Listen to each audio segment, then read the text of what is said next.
Does the host agree to give leave for the motion to be debated? Leave have been given. The debate will take place today at the moment of interruption as provided under Rule 43.11. It also takes place the late debate for this evening. Thank you.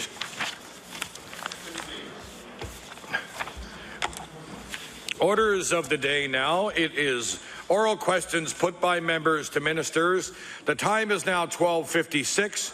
We will end at 1:56, and I will recognize the Honourable Leader of the Official Opposition. Thank you, Mr. Speaker. My question is for the Premier. Will the Premier make certain that the Bowater lands are not taken from Nova Scotians, and will he expropriate the lands for the public good of the province of Nova Scotia? Honourable the Premier. Mr. Speaker, I'm a little bit amused by the question, mainly because the Leader of the Opposition was so critical of the purchase of the last piece of Bowater's lands. I believe members of his caucus referred to it as dirt and various other admonishments with respect to the purchase of that part. Despite the fact that much of what was purchased in the last round with Bowaters was actually in the Leader of the Opposition's riding. What he should know, Mr. Speaker, is that these matters are under full consideration, and when his decision is made, we'll make sure he's one of the first people to know. The Honourable Leader of the Official Opposition on his first supplementary. Mr. Speaker, our caucus was never opposed, quite frankly, to buying the land, Mr. Speaker. Mr. Speaker, what we were opposed to was what the Premier was prepared to pay. But Nova Scotians are becoming used, quite frankly, to the Premier opening the checkbook and writing a large check, Mr. Speaker, and allowing someone else to fill it in, Mr. Speaker. Mr. Speaker, the NDP government loves to come to the aid, Mr. Speaker, of big corporations in this province. But, Mr. Speaker, they forget about small business. In Moose River, Mr. Speaker, the NDP government has already set in motion the expropriation of land from a small family-owned business, only to begin to hand it over to a large international gold mining company, Mr. Speaker. This is expropriating private land from one family business in order to give it to a large corporation. So my question to the Premier, why does the Premier think it's okay to take land from a Nova Scotia family business to give to a large multinational corporation, yet won't consider taking land back from Resolute? Honourable the Premier. Mr. Speaker, I'll await your ruling on this, but I believe that's a matter before the courts, and any response to that question would be inappropriate. The Honourable Leader of the Official Opposition on his final supplementary. Mr. Speaker, what is not in question, Mr. Speaker, is what the motion that was set in place by this government was to expropriate land from a small, privately owned Nova Scotia business to give to a multinational corporation. And, Mr. Speaker, what's not in question is that this Premier is unwilling to stand up to Resolute to protect that land for the use of Nova Scotians, Mr. Speaker. And, Mr. Speaker, he needs to treat the multinationals the same way that he's treating Nova Scotia small businesses, with the same disrespect, Mr. Speaker. Mr. Speaker, my question to the Premier, will the Premier do the right thing and expropriate this land now from Bowater so that Nova Scotians will have access for it? Honourable the Premier. Mr. Speaker, the matter which the Leader of the Opposition refers to is actually a process that isn't initiated by the government. It's, of course, initiated by someone who decides that they want to do exploration in the province. And I would point out, I would point out to the Leader of the Opposition, if he'll be quiet long enough for me to answer his question, I might point out to him that this is in fact the same process that was underway for decades, including the last time. Honourable the Premier. This is the same process that has been underway for decades, including the many, many years ago when they were last in government. The Honourable Leader of the Progressive Conservative Party. Thank you, Mr. Speaker.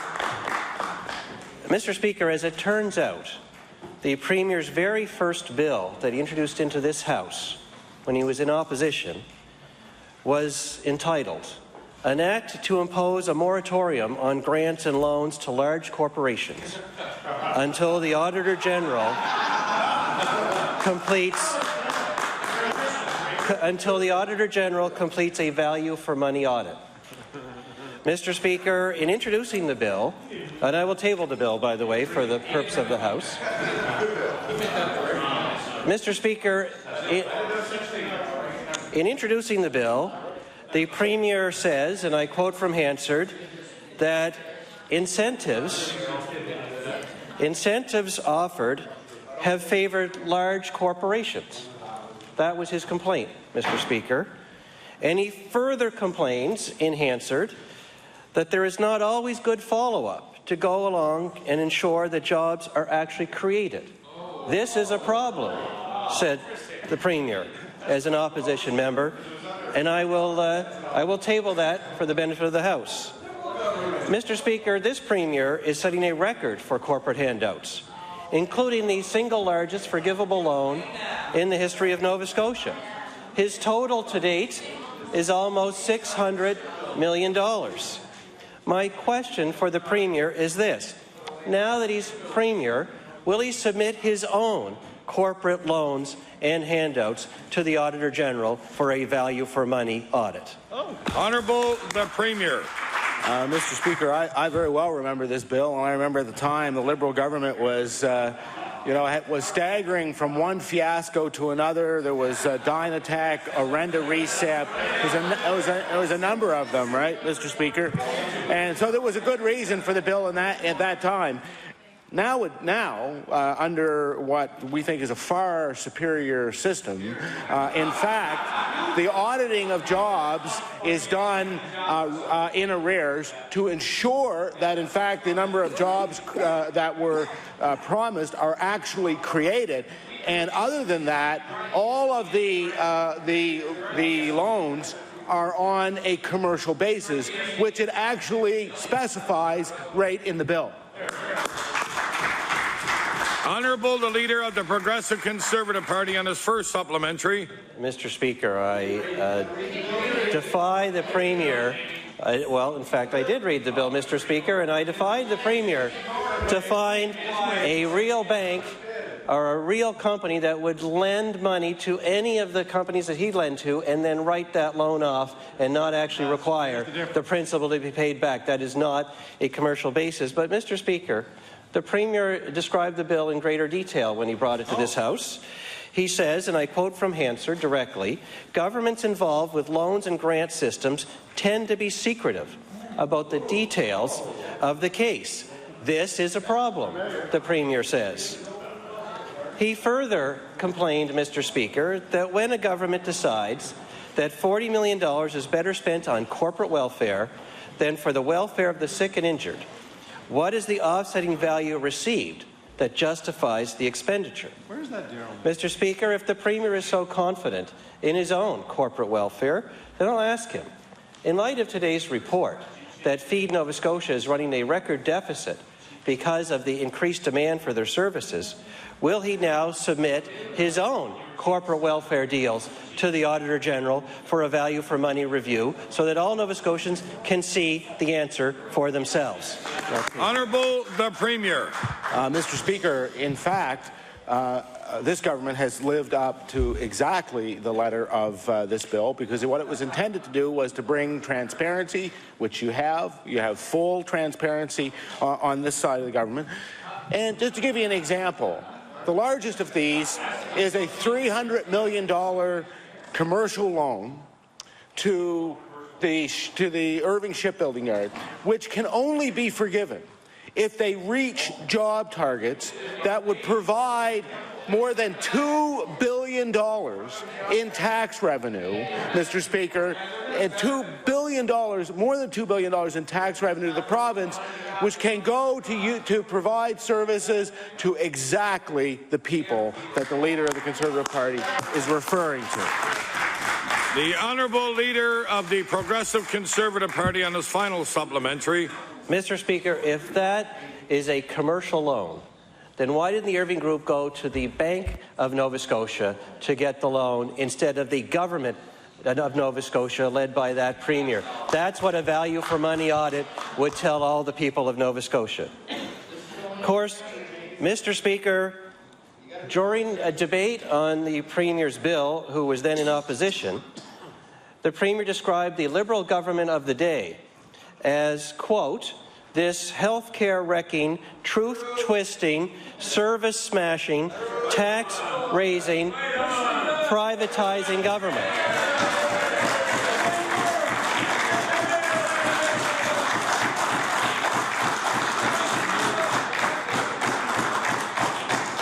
Mr. Speaker, although that should sound very familiar to the current NDP government,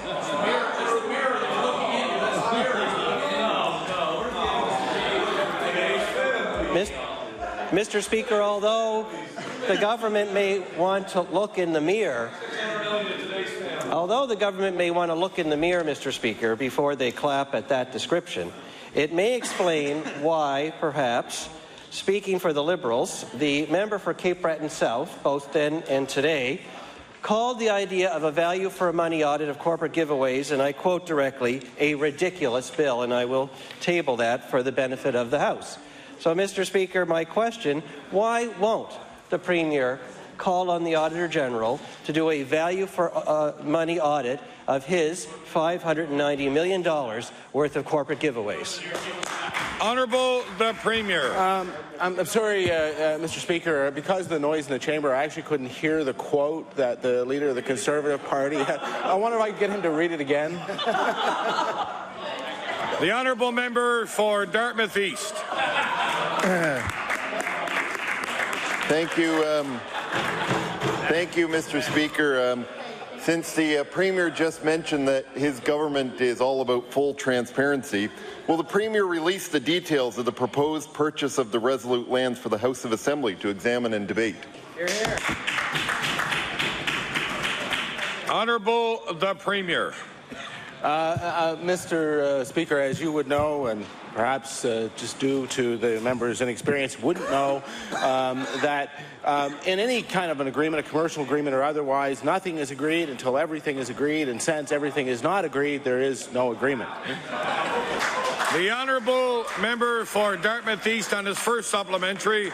Mr. Speaker, if the Premier wants to talk about inexperience, he might want to talk to members of his own cabinet and caucus, given the fact that we've had some of them say that there is a deal and use the is a deal tense. Some of them say there's a deal coming. Some of them say there's a deal agreed to. So, you know, Mr. Speaker, last year it was good enough for the Premier to bring the proposed Resolute deal to the House when he thought he was going to save all those jobs.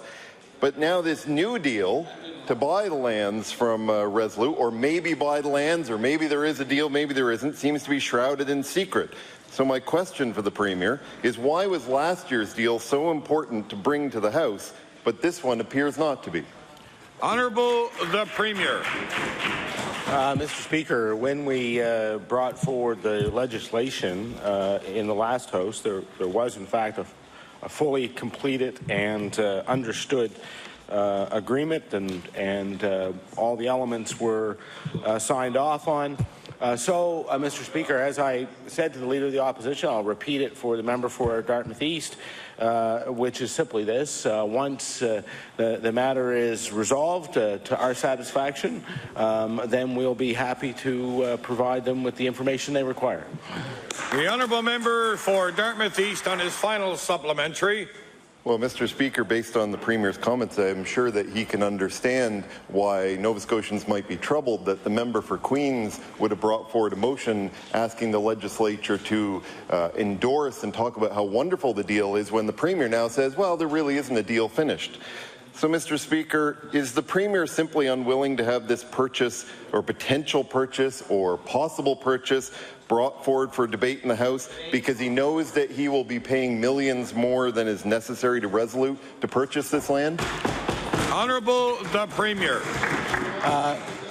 There's a couple of things about this, Mr. Speaker. One is that the last time we purchased land from Resolute, the Liberal caucus was very critical of it, even though we paid below market value for some of the highest value land in the province. That's the first thing. The second thing is that, because of their inexperience or because of misunderstanding of how these things work, they would prefer that we go to an expropriation process, which is what was apparently proposed by the Leader of the Opposition, but doesn't seem to understand that the Bowater assets are far more than just the lands that are there, and that there are other pieces associated with this and other considerations. And I realize that's complex and is difficult to understand, but it is the things that we have to manage when we're in government. The Honourable Leader of the Official Opposition. Mr. Speaker, my question is for the Premier. Is the Muskrat Falls term sheet signed on Friday simply another memorandum of understanding and not actually a loan guarantee? The Honourable the Premier. Mr. Speaker, the term sheet sets out the terms for the commercial guarantee and is binding on the proponents and the parties. The Honourable Leader of the Official Opposition on his first supplementary. Term sheet and its details should be revealed so full scrutiny of this agreement can take place. This agreement, Mr. Speaker, only outlines how the provinces may now seek funding. So my question to the Premier, will the Premier release the details of the term sheet that he signed last Friday? Honourable the Premier. Thank you, Mr. Speaker. As the Leader of the Opposition would know, is that this matter is before the House of Assembly in Newfoundland and Labrador. We have agreed that we will release the term sheet concurrent with the release in Newfoundland and Labrador so that everybody has the option to see the details at the same time. The Honourable Leader of the Official Opposition on his final supplementary. So now, Mr. Speaker, the government of Newfoundland and Labrador is telling this Premier what to do, Mr. Speaker. Mr. Speaker, it's not the people of Newfoundland and Labrador are going to have to pay his expensive tab, Mr. Speaker. It's the people of Nova Scotia. He should show leadership and release the details today, Mr. Speaker. Mr. Speaker, Emera has until July 2014 to decide whether or not they're going to actually build the Maritime Link. That gives us plenty of time to make certain all of the checks and balances are in place so Nova Scotians know they aren't getting a raw deal like Newfoundland and Labrador did with Quebec so many years ago. Mr. Speaker, it also gives us time to seek alternative options, such as importing power from Quebec or anything else that may be available. So my question to the Premier, will the Premier tell this House what other alternative energy sources and projects he examined besides this very costly Maritime Link project? Honourable the Premier. Mr. Speaker, what will come to the Utility and Review Board is a full examination of all of the alternatives, and the board will have the ability to be able to compare this project to the others. He's heard the officials from Emera say that this represents some $300 to $500 million in value to ratepayers. Honourable the Premier.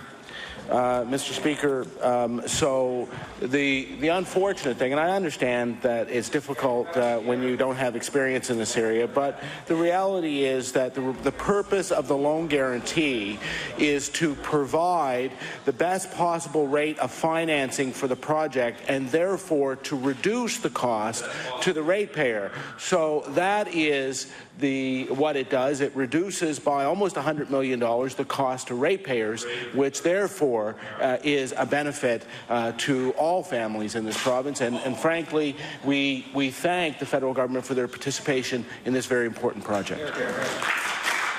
The Honourable Leader of the Progressive Conservative Party. Thank you, Mr. Speaker. Mr. Speaker, the CEO of Emera told Nova Scotians on Friday that the cost of the Maritime Link will increase from $100 million to $300 million by the time an application for that link is made to the Utility and Review Board here in Nova Scotia. That's a 25% increase in the cost of this project. Nova Scotians are being asked to foot the bill for the Maritime Link, but they still don't know how much their electricity rate will be when electricity from Newfoundland comes to their homes. Will the Premier tell Nova Scotians exactly how much that electricity will cost when it gets to their homes before this project goes to the UARB? Honourable the Premier. Mr. Speaker, there will be a full rate filing and a full examination of the project by the Utility Review Board. And what was revealed on Friday was that this project would save the ratepayers of Nova Scotia between $300 and $500 million. Would the leader of the Conservative Party agree that if that is the case, this is the best project for Nova Scotia? The Honourable Leader of the Progressive Conservative Party on his first supplementary. Mr. Speaker, the salesperson that sells me a Honda Civic tells me I'll save lots of money if I buy that car instead of a Mercedes-Benz. That's exactly the argument that the Premier is now making today. The fact of the matter is the Premier has directed the URB that they must approve this project if it fits within his own electricity plans. That is not a full review. That is exactly the problem. It is that kind of thinking that is why Nova Scotians are now paying the highest electricity prices in all of Canada, Mr. Speaker. The CEO of Emera says that the Muskrat Falls electricity project will cause power rates in Nova Scotia to go up every year for the rest of this decade by 2 to 3%, and then to continue to go up for the life of the project. So Nova Scotians deserve to know exactly how much they're going to pay for that electricity when it comes to their doors before it's approved. So will the Premier demand that Nova Scotians get that information, how much that electricity will cost from Muskrat Falls before it goes to the UARB? Honourable the Premier. Mr. Speaker, I have to say I'm not sure exactly what the leader of the Conservative Party would expect. The simple fact of the matter is that the cost of the project and the financing of the project will determine the cost to ratepayers. So, in order to be able to determine that, we first had to have in place the loan guarantee from the federal government, which happened on Friday. The proponent is proposing to bring the matter before the Utility and Review Board, which they will do. They will do that. They will propose what the rate would be. They will, and they have said already that it will be $300 to $500 million of savings to the ratepayers over any of the other alternatives. So when he talks about increases in the rate that ratepayers would pay, he would need to know that the rate that they would pay would be as much as $500 million more if other alternatives were used. That is the calculation.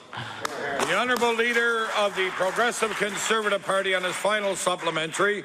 Mr. Speaker, what I expect is that Nova Scotians will have a Premier that will stand up for them and won't sign on the dotted line for a project when he himself does not know how much that electricity will cost.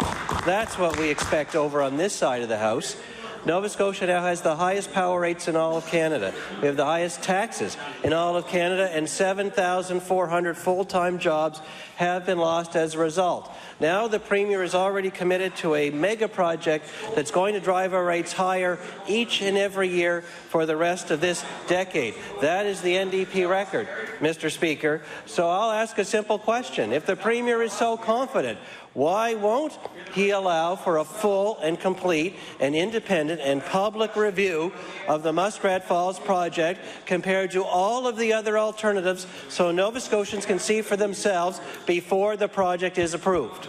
Honourable the Premier. Mr. Speaker, I honestly don't know what the leader of the Conservative Party thinks is going to happen before the Utility and Review Board. That is exactly what's going to happen. They're going to have an opportunity to look at this project as opposed to other alternatives. What they have said in advance of that hearing is that the evidence that they will produce will demonstrate that this project is from, I think they said, $200 to $500 million of value to the ratepayers. Mr. Speaker, no, and I want to be clear about this, not a single penny of that project will go into the rate base unless it is approved by the Utility and Review Board. The Honourable Member for Dartmouth East. Thank you, Mr. Speaker. My question is for the Premier. Will the Premier explain why his government decided to endorse the portion of the rate settlement with Nova Scotia Power that increases rates for the next 2 years and piles on additional costs in future years for further increases? The Honourable the Premier. Mr. Speaker, we are interested in only one thing, and that is the lowest and fairest rates. Unlike the Liberal Party, who are pursuing or would pursue deregulation that would drive up the cost of electricity to ordinary families, people who are trying to make ends meet, by 30 to 50%. The Honourable Member for Dartmouth East on his first supplementary. You know, Mr. Speaker, the Premier already succeeded in raising rates over 30% in just his 3.5 years in government, and he knows full well that the Liberal Party doesn't support deregulation, and maybe he should do his research. Maybe, Mr. Speaker, it shows the inexperience of that Premier that he doesn't know that.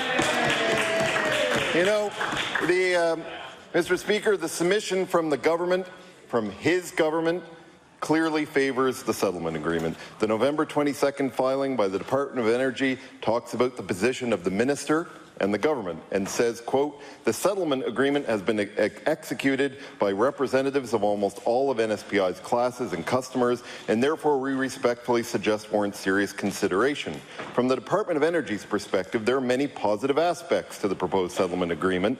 The filing goes on to say, quote, acceptance, it goes on to discuss the merits of, quote, acceptance and adoption of the 2013-2014 rate stabilization plan. Mr. Speaker, does the Premier agree with the Department of Energy's submission that the plan for rate increases over the next 2 years should be accepted by the Utility and Review Board? Honourable the Premier. Mr. Speaker, actually what the government does do is it agrees with the submissions that were put forward by the consumer advocate, the small business advocate, and the other folks who were involved in that process, Mr. Speaker. The Honourable Member for Dartmouth East on his final supplementary. Well, Mr. Speaker, unfortunately the Premier is incorrect on that. The positions of the small business advocate and consumer advocate are, when they submitted their final submissions, was that Nova Scotia Power should be disallowed costs on fuel derating at Lingan. The consumer advocate talked about not passing on to ratepayers costs associated with the all-out war by Nova Scotia Power and its auditors. Yet the government, in their submission, doesn't mention these at all. In fact, it says that the settlement agreement warrants consideration and seems reasonable. So, Mr. Speaker, why does the government not agree with the advocates for small business and consumers that costs such as those in the rate proposal should not be passed on to ratepayers? Honourable the Premier. Mr. Speaker, in fact, we do agree with them, and we have said so. The simple fact of the matter is that when they reach agreements, they do so broadly, and they are designed to make sure that the fairest, lowest rates are available to ratepayers, which is why we brought in the legislation that we brought in to disallow many of the expenses that were formally allowed to be considered. It is why, Mr. Speaker, we don't consider the kinds of things that the Liberal Party would do and the opposition would do. For example, Mr. Speaker, deregulation of our system, which would lead to increases, severe, unexpected increases like we see in Alberta and in Ontario, where taxpayers have to underwrite the cost of the utility just to keep the prices reasonable. What they would do is cause the rapid increase to consumers of electricity rates by 30 to 50%. The Honourable Member for Inverness. Mr. Speaker, my question is to the Minister of Justice. This government and this minister announced a new initiative to give peace of mind to families who have loved ones with cognitive conditions like autism or with Alzheimer's disease. Last month, the Ehrenbergs from South Alton were honoured for their efforts in providing the technology for this project, the purpose of which is to protect people who have cognitive disabilities with an electronic monitoring bracelet and the support services of search and rescue teams across the province. My question, why does the minister agree with protecting people with cognitive conditions but not vulnerable people at the East Coast Forensic Hospital? The Honourable Minister of Justice. Thank you, Mr. Speaker, and I'm very glad that this question is posed because it outlines As the Minister, that I'm very conscious and committed to the safety of all Nova Scotians.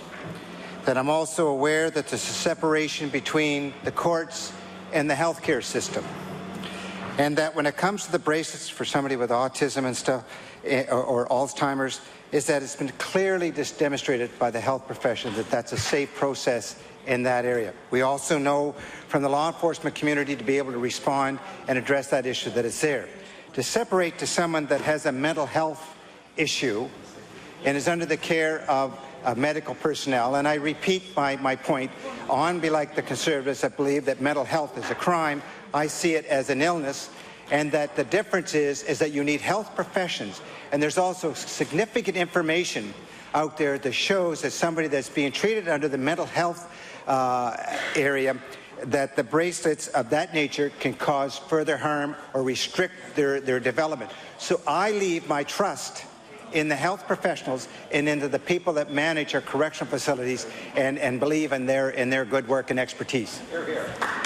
The honourable member for Inverness on his first supplementary. Mr. Speaker, we certainly don't believe that people suffering from mental illness, we don't believe that is a crime. But we have seen, and not too long in the distant past, that somebody who was on leave from that facility did commit a crime, a very tragic crime.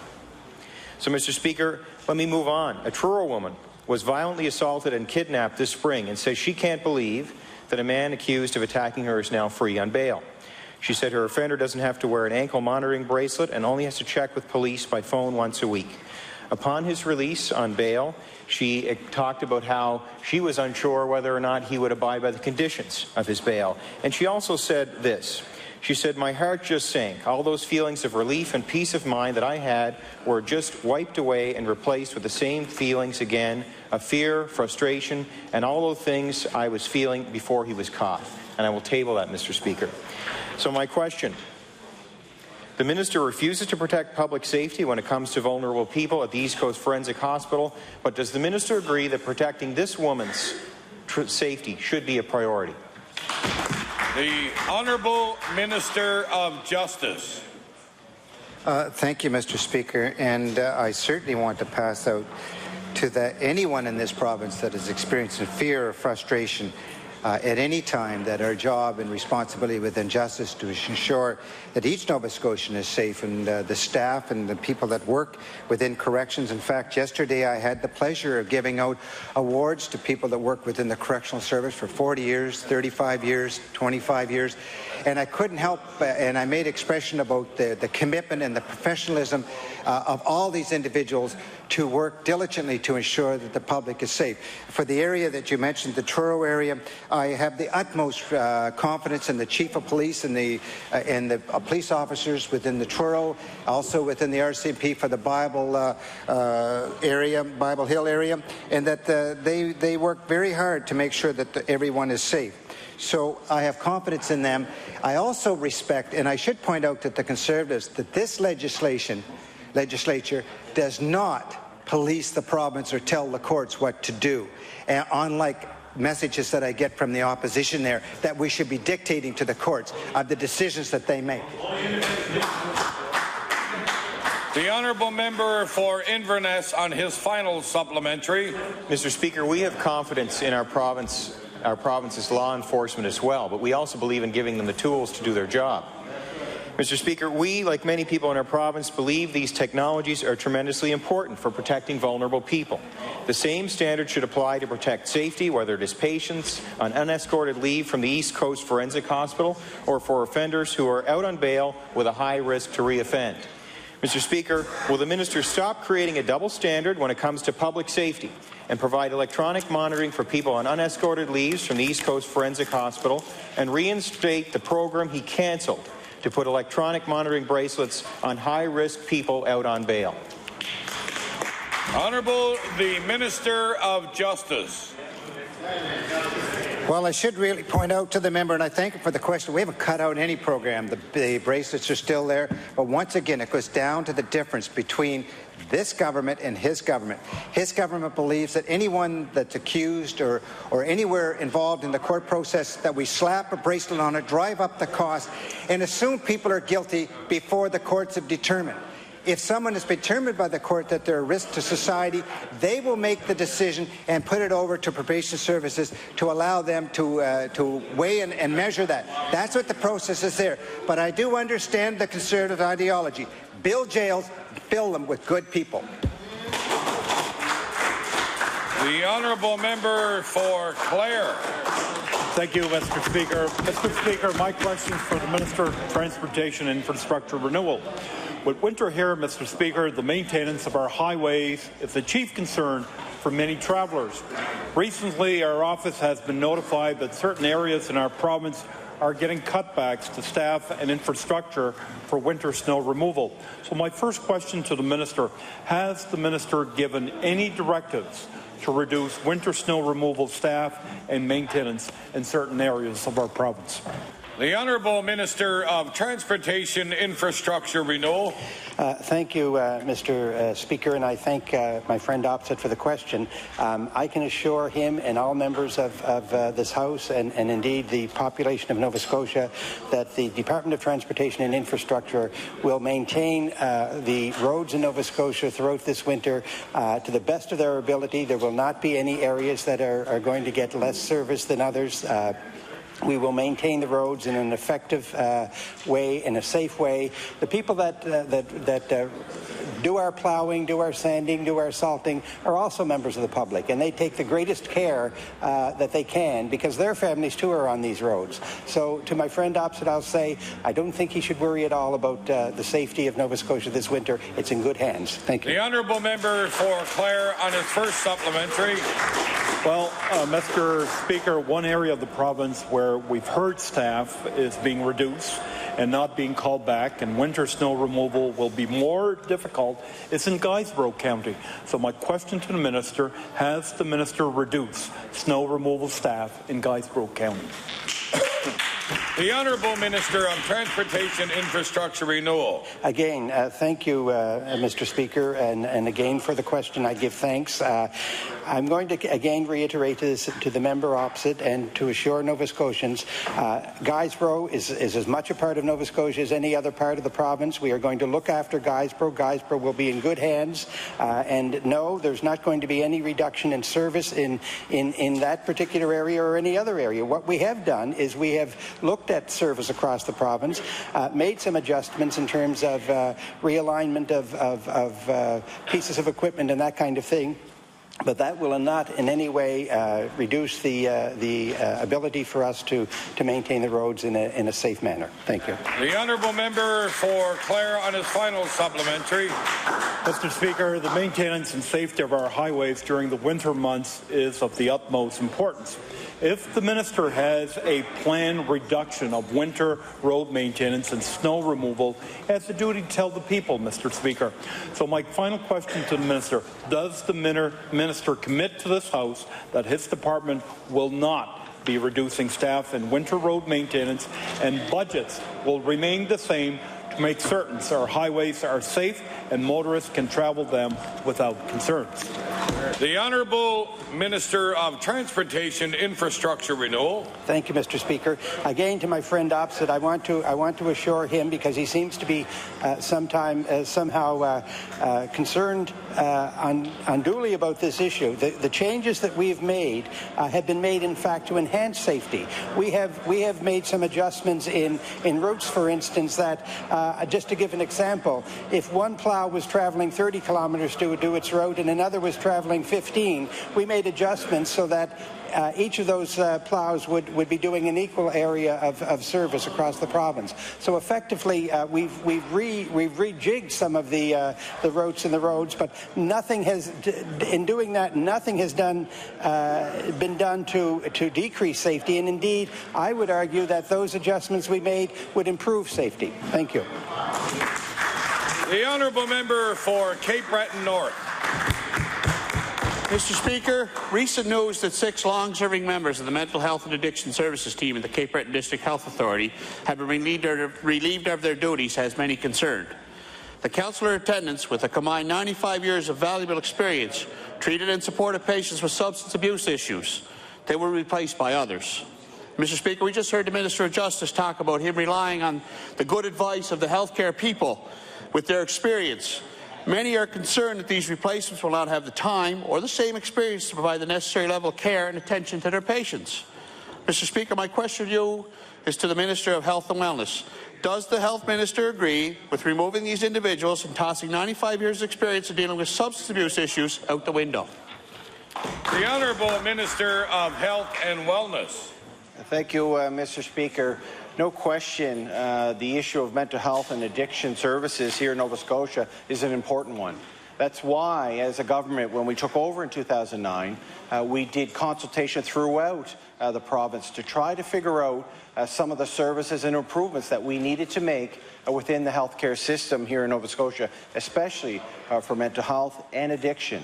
That's why we brought forward the government's first, this province's first, a mental health and addiction strategy, Mr. Speaker. It was an important step to ensure that we could move forward, ensuring that Nova Scotians have access to the appropriate care to mental health and addiction services here in Nova Scotia. The Honourable Member for Cape Breton North on his first supplementary. Mr. Speaker, in a letter to the editor in the Cape Breton Post, Regina Gillis writes, the disease of addiction does not respond to bandages or pills. The whole person must be healed. And I'll table that, Mr. Speaker. The concerns being raised by Regina Gillis and others are valid. Councillor attendants use their years of experience to fight the deadly disease of addiction. That is a tool we cannot afford to simply toss away. So does the Minister really believe that getting rid of this level of hands-on, practical experience is really providing better care sooner to substance abuse patients in Cape Breton? The Honourable Minister of Health and Wellness. Thank you, Mr. Speaker. It's extremely important that Nova Scotians gain access to the services they need, and that includes those individuals who are seeking support for addictions in Nova Scotia. I recognize the importance and the commitment and the work that many healthcare providers have provided, especially in addiction services. I've mentioned it before in a question earlier in the session, Mr. Speaker. It's extremely hard when you do change the model of care that, unfortunately, there are some people whose job descriptions may have changed, those individuals that we rely on to provide those services may change. The scope of practice for an individual may change, Mr. Speaker. We appreciate the hard work that the men and women who have provided addiction services have done throughout Nova Scotia, especially in Cape Breton. And we understand that there are some difficult decisions ahead, but I truly feel that the change of model of care within mental health, within addiction services, will better serve Nova Scotians. We have to move forward with new models of care to ensure that we meet the needs of Nova Scotians, especially in addiction services. The Honourable Member for Cape Breton North on his final supplementary. Mr. Speaker, this is just the latest in a long line of NDP failures when it comes to substance abuse patients in Cape Breton. We all know the Talbot House file was mishandled by the NDP's incompetent Minister of Community Services. People suffering from addictions in Cape Breton cannot afford to see this kind of injustice repeated. Will the Minister commit today to reverse the NDP's misguided approach to addiction services in Cape Breton and actually deal with the crisis at hand? The Honourable Minister of Health and Wellness. Thank you, Mr. Speaker, and the member opposite is completely wrong. I'm very proud of the decisions that my government, our government, has made over the last 3 years when it comes to health care, and especially addiction services, Mr. Speaker. We rely on district health authorities, like the Cape Breton District Health Authority, Mr. Speaker, to recognize the services and the changes needed to meet the needs of the patients that they serve, Mr. Speaker. So we work with the District Health Authority in Cape Breton to ensure that addiction services could be improved upon, Mr. Speaker, and I'm glad to work with district health authorities across this province, unlike what the former government would like to do, Mr. Speaker, and that's create one super board that would have all those decisions being made out of Halifax, Mr. Speaker. I want to work with the District Health Authority in Cape Breton to ensure that Cape Bretoners have access to the health care they need, Mr. Speaker, and I'm proud of the decisions we've made here. The Honourable Member for Kings West. Thank you very much, Mr. Speaker. Mr. Speaker, recent media reports that many people are shaking their heads. While government will pay for the drugs necessary to keep palliative care patients at home, they do not pay for the nutritional therapy replacement, in other words, their food. While the nutritional therapy is available in hospital, it's not covered for those who have chosen to take their loved ones home to die. Could the minister please explain how this makes any sense? The Honourable Minister of Health and Wellness. Thank you, Mr. Speaker. What makes sense is that Nova Scotians have a government that recognizes the importance of end-of-life or palliative care, Mr. Speaker. For far too often, and for many, many years, Mr. Speaker, government has not put a priority on end-of-life or palliative care, Mr. Speaker. As the member opposite just mentioned, Nova Scotians now receive support from this government because of changes in end-of-life and palliative care, Mr. Speaker. We want to ensure that Nova Scotians have choices when it comes to palliative care or end-of-life care, Mr. Speaker. That's why we've moved in the direction, and I can assure the member opposite that this government, this minister, will continue to work with those individuals within the healthcare system who provide this essential service, Mr. Speaker, and we'll continue to move forward. The honourable member for Kings West on his first supplementary. Well, thank you, Mr. Speaker. And as the minister well knows, in fact, many families are indeed handcuffed. They have no choice. Their loved one has to go to hospital because they can't afford to keep them at home and afford the nutrition. Mr. Speaker, Shana and Balford Collins are in the biggest battle they will ever face. Yet they took their story to the media to show all Nova Scotians there are still gaps in this government's palliative care plan. This is a government that fundamentally believes that people should be allowed to receive care in their homes, because that is where they want to be. Yet palliative care patients who make their choice are denied the ability to eat. How does not paying for food for a palliative care patient who chooses to stay at home instead of occupying a hospital bed make any financial sense? The Honourable Minister of Health and Wellness. Thank you, Mr. Speaker. We recognize the financial burden that was placed on patients, their families, their loved ones' families, Mr. Speaker, by previous government's decisions. And that was not to fund drugs for end-of-life care or palliative care unless they were in a hospital in a few district health authorities, Mr. Speaker. We recognize that that wasn't right. That's why we took the steps to lessen the financial burdens on families in Nova Scotia to pay for those medications if they choose, Mr. Speaker, to stay at home for the end of their life, Mr. Speaker. This year alone, with the announcement that we would cover end-of-life palliative care drug costs for any Nova Scotians, no matter where they live, Mr. Speaker, was an investment of $240,000. Next year, we predict or forecast that that could be up to about $800,000, Mr. Speaker, an investment that former governments didn't make, an investment that this government did make. The honourable member for Kings West on his final supplementary. Well, Mr. Speaker, I'm going to help the minister to save more money because, Mr. Speaker, here are the financial facts. $1,000 a day, roughly, for a hospital bed, which includes food for a palliative care patient, versus $33 per day to feed a palliative care patient at home. When you contrast $1,000 per day with $33 per day, it's abundantly clear. The healthcare system wins, the taxpayer wins, and most importantly, the patient wins when the nutritional therapy replacement is funded. I understand the minister has received a request in writing from Mr. Murray Salzman outlining this gap, and the minister has indicated it will be considered. Given that palliative care patients need to eat, could the minister please indicate when he plans to respond to Mr. Salzman's request? The Honourable Minister of Health. Thank you, Mr. Speaker. As I said earlier in my previous answer, this is a government that recognizes the importance of trying to improve services within healthcare, and that includes end-of-life and palliative care.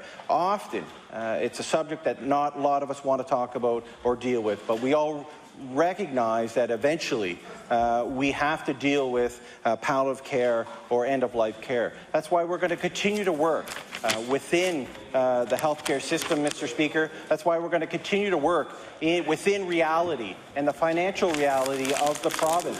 I wish I could stand here today and say we would cover everything for every patient in Nova Scotia, Mr. Speaker, but under reality, we just can't do that. But I can rest assured the member opposite and those Nova Scotians who find themselves in that financial burden that we are and have taken steps to lessen that burden, and I've going to work within my government, within my department, to see what we can do in the future to improve the services to those who are receiving palliative care or end-of-life care, but more importantly, reduce the financial burden that any family are stricken with when they have to deal with this type of situation, Mr. Speaker. The honourable member for Glace Bay. Thank you, Mr. Speaker. We welcome a task force on rural economic development. It is disappointing, however, Mr. Speaker, that it took this government 3.5 years to figure out that one was necessary. The government has denied the troubles facing rural Nova Scotia. We've seen a population drop by 8,200 people, and we've seen the number of full-time jobs drop by 4,400. Since taking office, the job market and economies of rural Nova Scotia have worsened, Mr. Speaker. So my question to the Economic Development Minister, why did it take 3.5 years of deteriorating economic prospects before the government decided to start forming a rural economic development strategy? The Honourable Minister of Economic and Rural Development and Tourism. Thank you, Mr. Speaker. Mr. Speaker, one of the good things that we did when we came into government is we recognized the hardships right across the province of Nova Scotia, Mr. Speaker, from one end of the province to the other. We developed a strategy to deal with that, Mr. Speaker. Mr. Speaker, since we became government, Mr. Speaker, there's a difference of, on the positive side, of 7,600 jobs in the province of Nova Scotia that weren't here before, Mr. Speaker. Mr. Speaker, we are doing things the right way. What we know is, Mr. Speaker, that takes a little getting used to after 20 years. After 20 years of being in last place, finally, Nova Scotia has a government that's turning the corner, Mr. Speaker.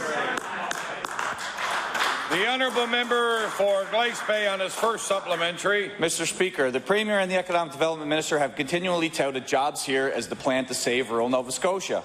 3 years ago, the unemployment rate in rural Nova Scotia was 10.2%, certainly a crisis level. Today, the unemployment rate is even worse, Mr. Speaker, 11.8%. In fact, the unemployment rate in rural Nova Scotia has never been below 10% since this government took office. So my question to the minister, why did he fail to recognize and realize the struggles of rural Nova Scotia when the economic struggles of these regions have been clear since this government was elected? The Honourable Minister of Economic and Rural Development and Tourism. Thank you, Mr. Speaker. Mr. Speaker, when we took over as government, we were coming off a recession. 20 years we were entering a recession, 20 years of no growth in the province of Nova Scotia, Mr. Speaker. Mr. Speaker, the member from Glace Bay quotes numbers. Mr. Speaker, I remember when there was a Liberal government, and I can remember that we experienced the highest unemployment rates in the past 20 years under a Liberal government, Mr. Speaker. The honourable member for Glace Bay on his final supplementary. Thank you, Mr. Speaker. This government has been great at setting up economic task force, but has struggled in translating their own strategies into real job growth. We've had, Mr. Speaker, as the Premier hinted last week, the worst 3 years of economic growth of any province in Canada since this government took office. No, of course it's not true. We have the Job Fund Advisory Committee, Mr. Speaker, the Jobs Here Advisory Group, Mr. Speaker, the Premier's Economic Advisory Council, and now, 3.5 years into the government's mandate, Mr. Speaker, we have a Rural Economic Development Task Force that won't report until after the next election. This government has gone through an entire mandate without a real economic strategy for rural Nova Scotia, and Mr. Speaker, that is inexcusable. This minister has failed. This government has failed. Their plan for rural Nova Scotia has not helped anyone. And now, 3 years later, we have no plan, and we're asking the outside private sector to help us with a plan. So my question to the minister, if this task force is required, why didn't he establish it back in 2009 instead of wasting hundreds of millions of dollars on the taxpayers of Nova Scotia? The Honourable Minister of Economic and Rural Development and Tourism. Mr. Speaker, since we've come into power, you talk about the future, we are building for the future, Mr. Speaker. Mr. Speaker, ships start here at the peak, 11,500 jobs, Mr. Speaker. Mr. Speaker, projects engineering, relocating from Calgary to Halifax. 440 jobs, Mr. Speaker. Mr. Speaker, IBM, Mr. Speaker, building a global center here in Halifax. 500 jobs, Mr. Speaker. Mr. Speaker, we are now, Mr. Speaker, I know this may, for the member from Cape Breton now, I know that the Cape Breton Post just very recently put out a publication, and it talked about the federal job cuts in Cape Breton, Mr. Speaker. 200, and I'm going to read this, and I'm going to table this, Mr. Speaker. The 270 federal civil service job cuts announced this year for Cape Breton could be just the beginning, says a report from the Canadian Centre for Policy Alternatives. And Mr. Speaker, it goes on to name individually where the jobs are located. I'd like to know, Mr. Speaker, what that member from Glace Bay is doing about that. The honourable member for Cape Breton West. Thank you, Mr. Speaker. Mr. Speaker. Mr. Speaker.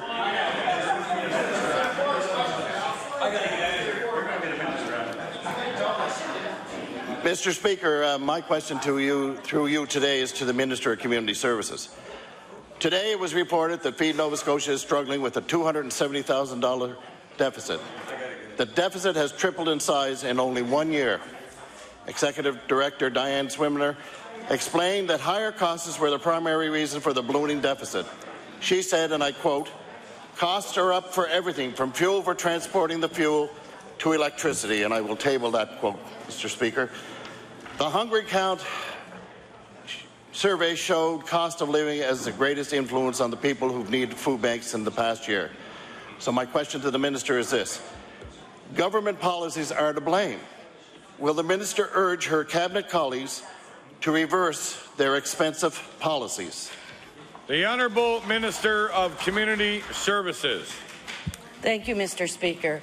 Well, in fact, we do know that times are tough because of the world economy, but it has been this government that has invested over $300 million into helping breaking that cycle of poverty. It's also this government, and in that food report, suggests that those who receive the GIS, the seniors, no longer pay provincial tax. It's this government that did that, to be able to support people with a multi-program approach with regards to the economy.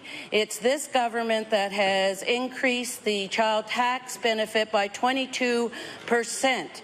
It's this government that has created the affordable tax credit. It is this government that has created the poverty tax credit. It's this government that has taken the HST off of home heating. It is this government that has also, if you take a young couple who are considered working poor with 2 children because of all those gamuts of programs, they now are receiving $4,000 more in their pocket annually since 2009 because of this government. Certainly no action from that party has helped them out over the years. The honourable member for Cape Breton West on his final supplementary. First supplementary, Mr. Speaker. Mr. Speaker, it is that government that's seen the deficit triple for food banks in this province. On November the 25th, 1998, while in opposition, the Premier said, and I quote, "The services of food banks are expanding. It is unfortunately one of our fastest growing franchise," end of quote. Mr. Speaker, never has that been more true than right now. More than 3,000 new people have had to rely on food banks since this NDP formed government. The cost of living is beyond what people can afford. The extensive and expensive policies of this government has created a booming business for food banks. This government is even driving food banks out of business, Mr. Speaker. They're driving food banks out of business. My question to the Premier, what does the Premier say to the Feed Nova Scotia about his remarks and his broken promise to make life more affordable? Honourable the Premier. Mr. Speaker, I don't really remember the quote that I used with respect to the Liberal Party, but I think I said truth twisting at the time, and that very much applies to what the member from Cape Breton West just said, because the simple fact of the matter is, Mr. Speaker, we have invested more money in supporting vulnerable people in this province than I believe any government before us, Mr. Speaker. Not only taking the HST off of home energy, not only putting in their hands more money through the affordability tax credit, the disability tax credit, increasing the amount of money they can retain through IA. Mr. Speaker, for vulnerable seniors, we ensured that instead of having to pay tax on the GIS that they received, something that was ruthlessly enforced by that government, we promised them that we would make sure they never pay tax on that income again, Mr. Speaker, and they don't.